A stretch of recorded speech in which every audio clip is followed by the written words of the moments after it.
मुझे याद है कि एक बार रतन टाटा जी को मैंने प्रेजेंटेशन के लिए उनको बुलाया था। तो नेपियन सी रोड पर हमारा एक ऑफिस था और उसके ऊपर में एस्बेस्टस शीट लगी थी। तो मैंने हमारे एमडी को कहा कि कम से कम करोड़ों की बात कर रहे हो, तो एस्बेस्टस शीट लगी हुई ऊपर का ऑफिस कोई देखेगा तो कहेगा इनकी हैसियत क्या है, तो इसको कवर कर दो और इसका सीलिंग अच्छा कर दो और एसी लगा दो, चकाचक बना दो।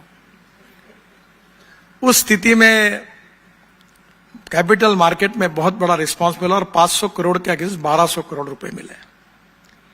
फिर 600 करोड़ के अगेंस्ट 1100 करोड़ रुपए मिले। मैं ये 96-97 की बात कर रहा हूं।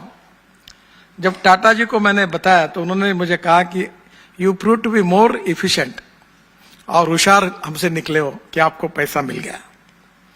उनको इस बात की खुशी थी। बाद में सब प्रोजेक्ट का मुंबई में फ्लाईओवर बने, तो मैं एक फ्लाईओवर के उद्घाटन के लिए उनको लेके गया। अभी आप नए मुंबई में जब जाते हो तो वाशी ब्रिज के बाद में जो फ्लाईओवर लगता है उसका इनॉग्रेशन रतन टाटा जी ने किया था। तो उनको लेने के लिए उनके घर गया था। घर में भी मुझे बड़ा आश्चर्य लगा।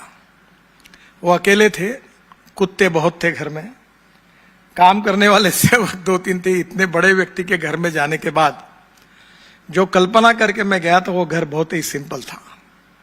वो खुद हेलीकॉप्टर, कुलाबा में हेलीपैड था, वो और मैं बैठे और हेलीकॉप्टर उन्होंने चलाया और हम वो ब्रिज के उद्घाटन के लिए वहां पहुंचे।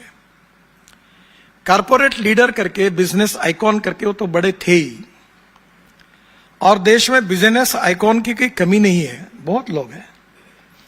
पर उनकी सबसे बड़ी विशेषता ये थी कि वो बहुत बड़े अच्छे ह्यूमन बीइंग थे। समाज के प्रति संवेदनशीलता, सोशल कॉन्शियसनेस, सोशल रिस्पॉन्सिबिलिटी, इसका सबसे अच्छा उदाहरण अगर कोई होगा तो रतन टाटा थे।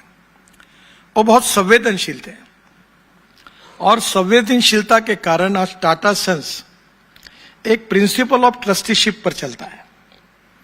जो समाज से हमने कमाया वो समाज को देना चाहिए। विशेष रूप से समाज में जो शोषित है, पीड़ित है, दलित है, सोशली, इकोनॉमिकली, एजुकेशनली बैकवर्ड है, उनके लिए उन्होंने काफी बड़े पैसे दान किए। इसका सबसे अच्छा उदाहरण कैंसर, टाटा कैंसर हॉस्पिटल है। उस समय कैंसर के लिए हॉस्पिटल नहीं थे। मैं जब पोर्ट का मिनिस्टर था तो मैंने 2 बिल्डिंगें निकालकर छोटे बच्चों के लिए रहने के लिए, टाटा कैंसर हॉस्पिटल में जो लोग आते हैं, देश भर से आते हैं, उन छोटे छोटे बच्चों को कैंसर हुआ उनको रखने के लिए तैयार की थी। इतना देखते हुए आंखों में पानी आता था कि गरीब लोग फुटपाथ पर सोते थे, उनके पास पैसे नहीं थे। कोई बिहार से आता था, कोई अरुणाचल से आता था, देश के कोने कोने से आता था और हॉस्पिटल में इलाज करता था। मैं कभी सोचता था अगर टाटा अगर ये हॉस्पिटल नहीं खोलते, इतना दान नहीं देते, तो इतने गरीब कैंसर रुग्णों का क्या होता। और this is to be the most important thing कि जो एक बिजनेस आइकॉन होने के बाद भी समाज के प्रति उनके मन में जो करुणा थी, जो संवेदनशीलता थी, वो अलग थी। मैंने अपने ऑफिस में संस्कृत में एक गीत लिख के रखा है कि मनसा सततम स्मरणीयम, वचसा सततम वदनीयम, लोकहितम मम करणीयम। उसका मूर्तिमंत उदाहरण रतन टाटा जी थे। मैं अनेक बार उनको मिला और एक बार टाटा सन्स में औरंगाबाद में डॉक्टर हेडगेवार जी के नाम से एक बहुत बड़ा हॉस्पिटल का उद्घाटन करना था। मुझे सब हमारे संघ के लोगों ने कहा कि हमारी इच्छा है कि रतन टाटा ही इसमें आए। और मैं जब उनको इनवाइट करने के लिए टाटा सन्स गया उनके ऑफिस बेरर को लेकर, तो उन्होंने मुझे सीधे तरीके से कहा, नितिन अभी तक तो मैंने अपने फैक्ट्री का भी कभी इनॉग्रेशन नहीं किया है। तो मैंने कहा मैं तो ये जानता हूं, पर आज मैं आपको आग्रह करने के लिए आया हूं, आपको चलना है। तो बोला आपने मुझे कहा है तो मैं चलूंगा, मैं आऊंगा। मैं उनको औरंगाबाद लेके गया, उन्होंने हॉस्पिटल का उद्घाटन किया। बाद में एक बार नागपुर लेके गया। मैं उनको बड़ा आग्रह करता था कि टाटा ग्रुप की पहली कंपनी नागपुर की एम्प्रेस मिल थी, और मैं उनको कहता था कि ये टाटा साहब आप अभी एम्प्रेस मिल बंद हो गई। उसके बाद आप नागपुर में आपका अभी कोई बड़ा प्रोजेक्ट नहीं, आप हमारे यहाँ विदर्भ में आइए, तो बार बार इसका जिक्र मैं उनको करता था। एक बहुत ही संवेदनशील, देशभक्त और ट्रस्टीशिप का प्रिंसिपल बोलने में नहीं तो व्यवहार में आचरण करने वाले वो व्यक्ति थे। उनकी शालीनता, नम्रता, सहजता, सरलता, ये उनके ऑर्नामेंट्स थे। मेरा पैर टूट गया था, एक्सीडेंट हुआ, मैं अक्सर इस बात को याद रखता हूं।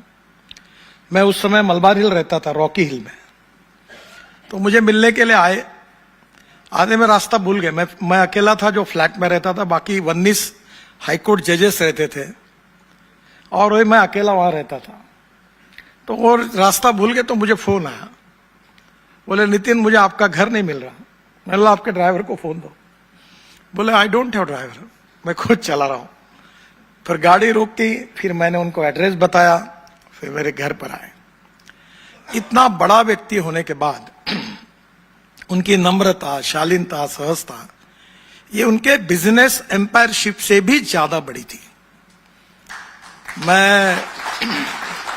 मैं तो ये मानता हूं कि मैं उनसे बहुत कुछ सीखा हूं। वो मेरे बड़े भाई जैसे थे, ज्येष्ठ थे। और मैं दिल्ली में जाने के बाद अक्सर इस बात को याद करता हूं कि जिन लोगों को मैं बहुत बड़ा समझता था, उनके नजदीक जाने के बाद, अनुभव के बाद मुझे पता चला कि वो जितने बड़े मैं समझ रहा था उतने बड़े नहीं है, वो बहुत छोटे हैं। और जिनको दूर से मैं छोटा समझता था, उनके नजदीक जाने के बाद पता चला कि वो बहुत बड़े हैं। टाटा जी के बारे में ये था, रतन टाटा जी के बारे में, कि वो बड़े भी थे और व्यक्ति के रूप में, ह्यूमन बीइंग के रूप में भी बहुत बड़े थे। पर जितना बड़ा होना था उतनी नम्रता, शालीनता, सहजता उनके पास थी।